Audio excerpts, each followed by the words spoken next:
What's going on, guys? It's Jimmy here with your $1,400 third stimulus check update and stimulus package update.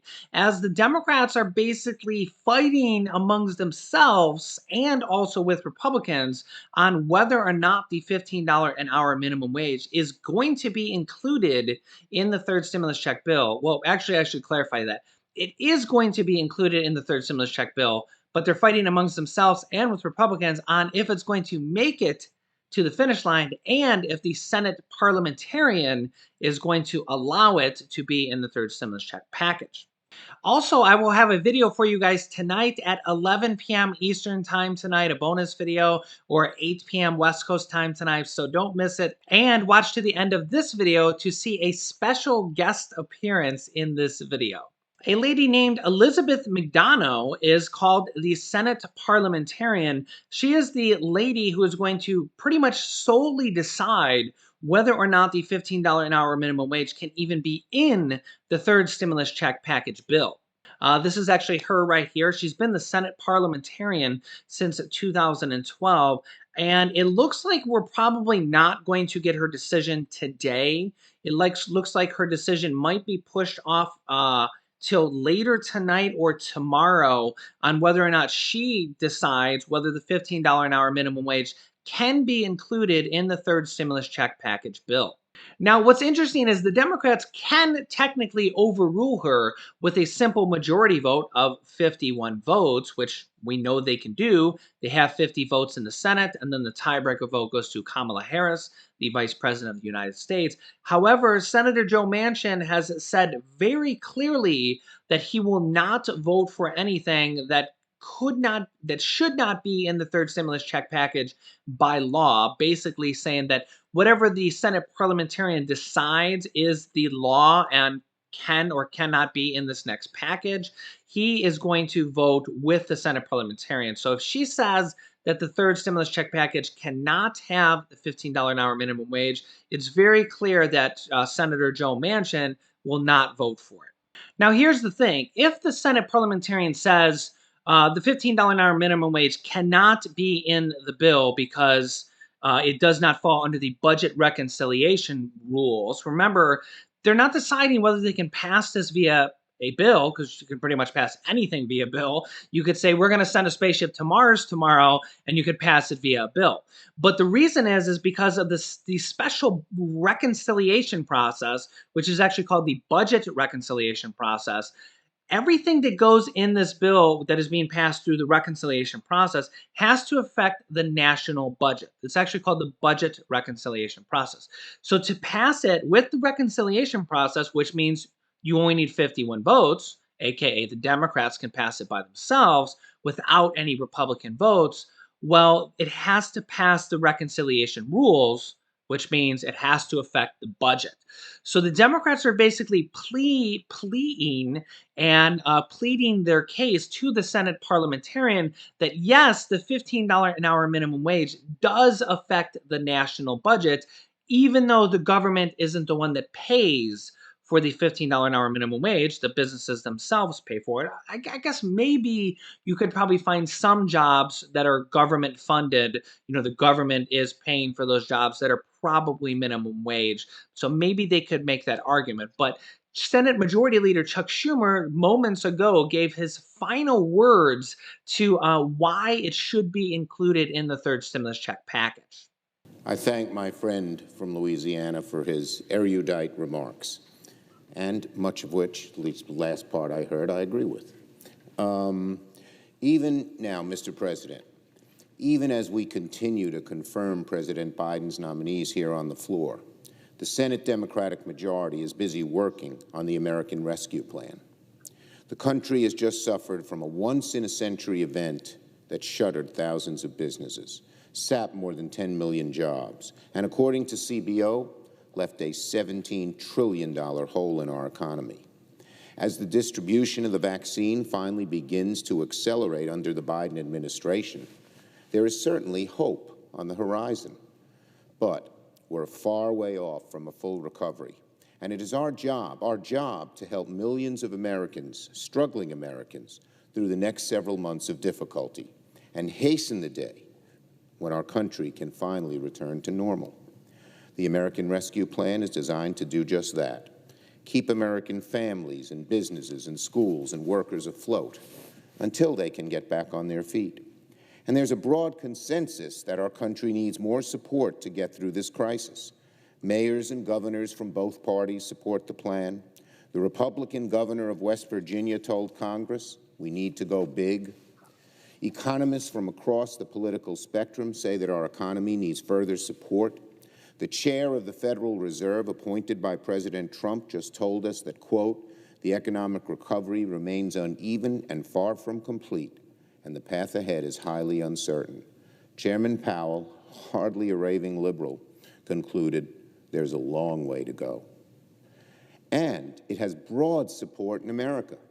7 in 10 Americans approve of the American Rescue Plan. In some polls I've seen, a majority of Republicans approve of this plan, Republican voters, not Republicans here in the Senate. Now, it's easy to see why there's such broad support. The COVID pandemic is the worst economic crisis since the Great Depression, the worst public health crisis our nation has faced in 100 years. But our Republican colleagues say all these groups demanding the $1.9 trillion American Rescue Plan, business leaders, government officials from both parties, economists from across the spectrum, and 7 in 10 Americans, Republicans say all of them are wrong. According to a report in CNN, Republican leaders are maneuvering to get every single Republican member to oppose the emerging legislation, every single one. Make no mistake, Republicans oppose the American Rescue Plan to the detriment of the country, and they do so at their own political peril. If our Republican colleagues want to oppose direct checks to struggling families, food assistance to hungry Americans, keeping teachers, firefighters, and essential public employees on the job, providing another round of support for small business, helping schools reopen as quickly and safely as possible, speeding vaccinations around the country, well, if congressional Republicans want to oppose all that, my response is, good luck. The country needs this final push. It's overwhelmingly popular. A new analysis this morning showed another vaccine produced by a U.S. company is safe and effective, which only underscores the need for federal dollars to accelerate its distribution.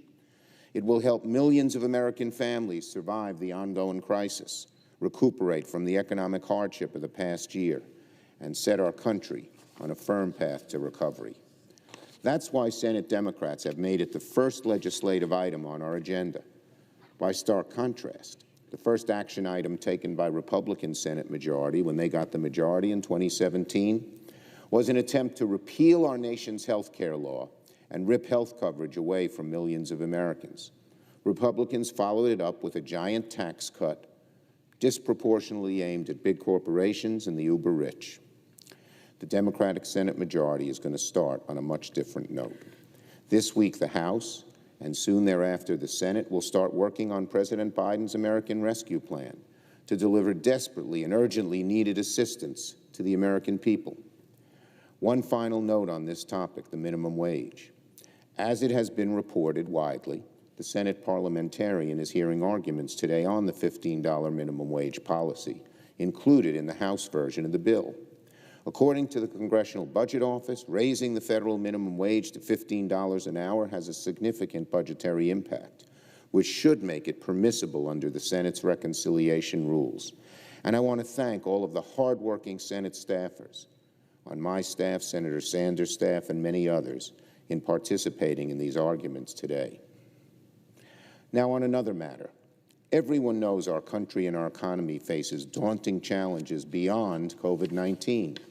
And while our two parties don't agree on a whole lot, both Republicans and Democrats know that one of the main challenges of the 21st century will be competing with and confronting China. The roots of this challenge go back decades. When I was first elected to the Senate and visiting all corners of New York, I saw entire industries going under as a result of unfair Chinese competition and the manipulation of the currency by China. For decades, China has effectively cheated and stolen its way to economic growth. engaging in brazen theft of American intellectual property via cyber operations, forced technology transfers, the dumping of cheap goods in our economy, and for a while, the pernicious manipulation of its currency. So, a quick note here: if the Senate parliamentarian deems that the $15 an hour minimum wage cannot be passed through the budget reconciliation process, that's going to be very bad news for the minimum wage increase. Because here's why. If they can't do the $15 an hour minimum wage through the budgetary reconciliation process, well, that means they can't do any minimum wage increase through the reconciliation process, which means that they will need 60 votes to pass any minimum wage increase. So, that's bad news for the minimum wage bill itself, or for people in favor of the minimum wage bill, because that means you're going to need Republican support, and you're going to need at least 10 Republicans to vote for it. So, what that will likely mean in the future, they will have to pass the bill without a minimum wage increase at all. Of course, the Democrats could try to pass it. Remember, they can overrule the Senate parliamentarian with 51 votes, but Senator Joe Manchin stated very clearly he will not be doing that. But anything could happen. People change their minds all the time. But let's just assume that if the parliamentarian says no, you can't do the $15 an hour minimum wage or any minimum wage. So if you can't do any minimum wage through the reconciliation process, you'll need 60 votes, which means we need Republican support to pass the bill, which basically means that $15 an hour minimum wage is dead on arrival and will not be passing based on the Senate parliamentarian's decision. So it's a very big decision for the future of our country going forward. So it's a very big decision for the future of our country going forward. Let's say that the parliamentarian does say it can't be in the bill. What we'll likely see then is Democrats will have to work with Republicans. We saw that Mitt Romney and Senator Tom Collins, another Republican senator, have proposed a $10 an hour minimum wage increase. Remember, it's currently $7.25, so it would go from $7.25 to $10 on the federal level, which means that states can be no less than that, but states could choose to be more than that, such as Florida, who's already passed a $15 an hour minimum wage bill. That is what probably will happen going forward, is that the Republicans and the Democrats will have to come together with a compromise to raise the minimum wage. The minimum wage has not been raised since 2009, so over a decade.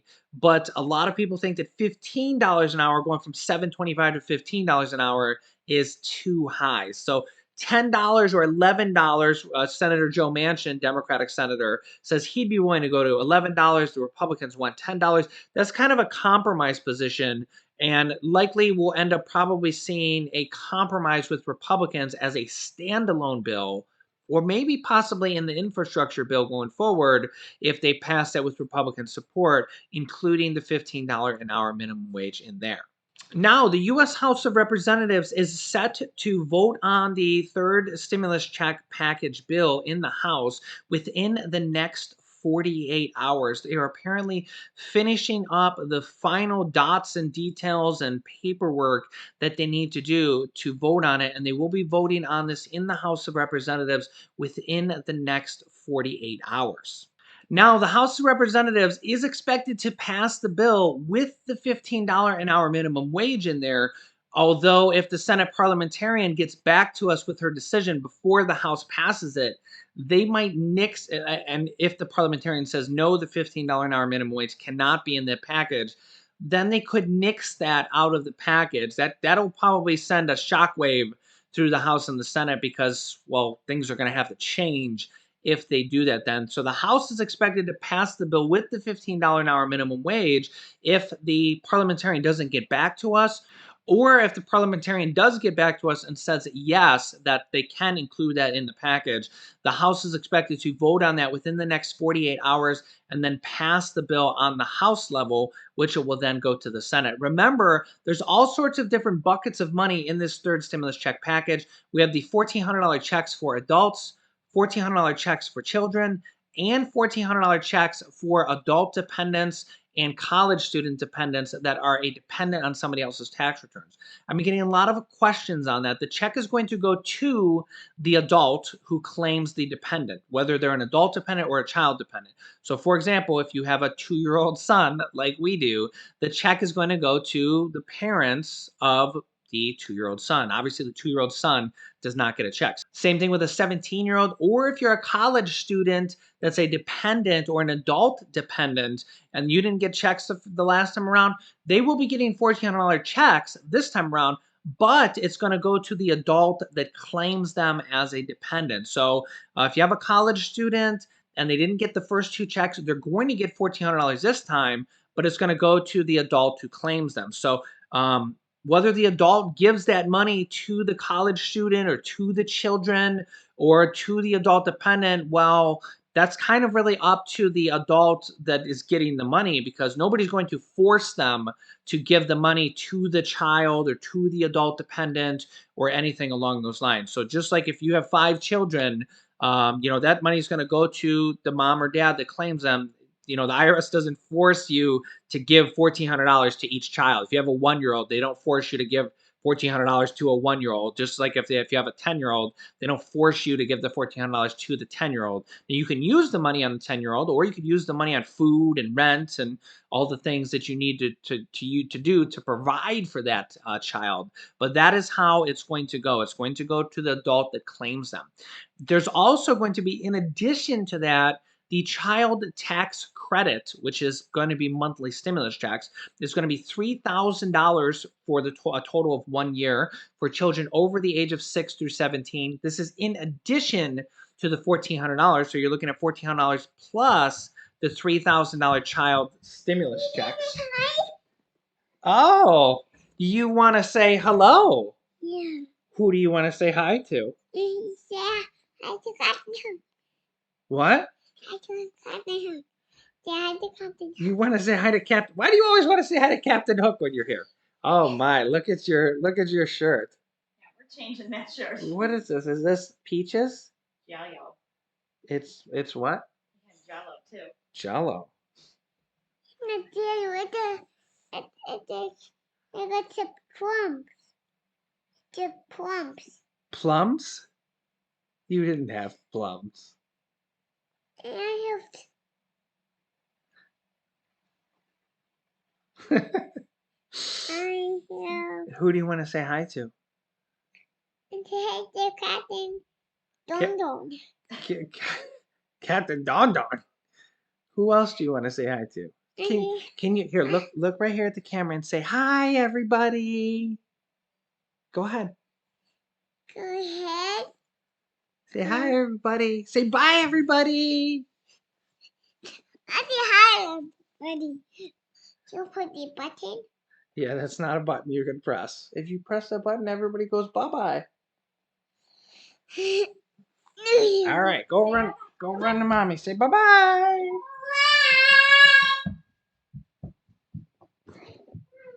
2-year-olds. He'll be 3 at the end of April. So yeah, child stimulus checks. There's going to be a $3,000 child tax credit increases that are going to be paid on monthly payments, $250 per month, starting a few months from now, for children ages 6 through 17 per child, and children under the age of 6 will be $3,600 or $300 per month for 12 months.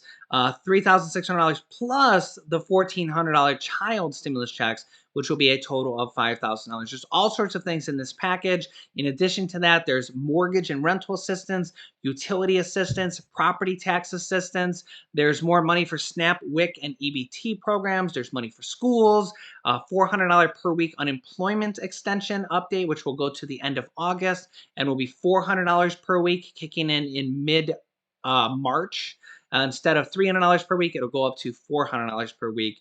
And we have the next stimulus package coming after that called the Build Back Better package, an infrastructure package, which will have multiple different stimulus items in there and is expected to be more than this package. We're already hearing $2 to $3 trillion This, in comparison, this package is $1.9 trillion. So I will keep you updated on everything stimulus related. Make sure to subscribe down below. I will have another video for you guys at 11 p.m. Eastern time tonight, which is 8 p.m. West Coast time. So don't forget to tune into YouTube tonight to catch that video. You can click this top video here to watch my newest stimulus check video next. And this video teaches you how to start your own business selling products on Amazon FBA.